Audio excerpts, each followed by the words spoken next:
Firstly, we'd like to thank you for ordering your bike from Leisure Lakes Bikes. Your bike should be arriving with you shortly. Upon delivery of the bike, please inspect the box for any damage. If the box is damaged in any way, you should sign for the delivery as damaged and accept receipt of your box. When you first open your box, you should check you have the following items: your bike and front wheel, a kit box which contains all the tools and user manuals used in the assembly of your bike. You should also find a checklist in the box which should ensure that you can run through and check you have everything included with the bike. You should now open your kit box. Inside it you should find a multi-tool, a pedal spanner, as well as the quick release or through axle for your bike's front wheel. If you have not yet removed the packaging from the handlebars, you should do this now. You can now remove the faceplate from the stem. You will either need a 4 or 5mm Allen key to do this typically. You can now insert the bars into the stem. Some handlebars may feature markings on there so that you can align them properly. Use this to position your bars correctly. Once this is done, take your faceplate and 4 screws, install the faceplate onto the top of the handlebars and begin to thread the screws in by hand. Once the bolts are secure, after you've hand threaded them into the faceplate, you can then take your Allen key and begin to tighten them up. You should now nip up the bolts to ensure they are tight, doing so in the alternating fashion as shown in the user manual.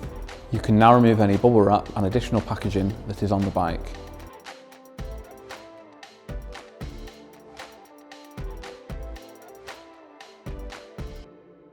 If your bike is using a through axle, you will need either the 5 or a 6mm Allen key, or if the through axle features a lever, you can install the through axle by hand. With your wheel in one hand and holding the bike's handlebars in the other hand, lift the bike off the ground and slide the wheel into place.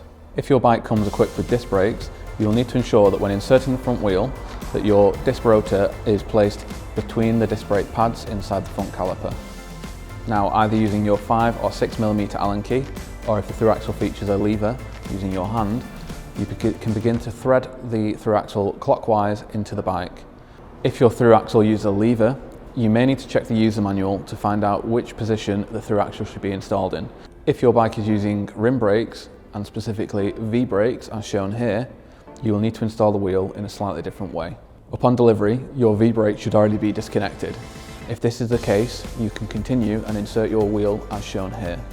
If your bike is using a quick release, take this from the kit box now. Tighten the quick release from the non-lever side, turning the nut counterclockwise until it is snug.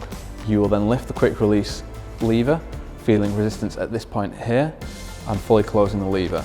You can then check to ensure the lever is secure by placing one finger on the opposite side of the lever and pulling to make sure it doesn't come free. To reconnect your V brakes, first pull the arms of the brakes together. Then, using one hand, hold the brake cable and insert this into the slot as shown. If you are unsure about which axle type you have, use the supplied check sheet to identify your axle. Now check that the bars are aligned with the front wheel. Tighten the top cap bolt first, and then alternating between the 2 bolts on the steer tube, gradually tighten each until they are both secure. Now slightly loosen the bolts on the faceplate. You can now roll the bars forward so that the brake levers are at 45 degrees. You can then retighten the bolts on the faceplate as previously shown. We will now set your saddle to the correct height. First, undo either the bolt or the quick release on the seat collar. Now lift the saddle to the desired position. As a rough guide, the saddle should be level with your hip when you are stood side on with the bike. Now retighten the bolt and quick release.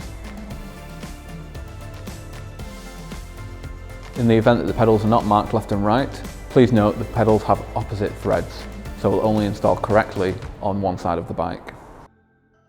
It is advised that if you have grease available, you should grease the pedals before you install them on the bike. To begin, start threading the pedals in by hand. If you feel any resistance during the installation, you should stop, as this may indicate that you are either cross-threading the pedal or have selected the wrong pedal to install on that side of the bike. Once you can no longer turn the pedal by hand, you will need to take your 15mm pedal spanner, or alternatively a 6 or 8mm Allen key, and install the pedal as shown.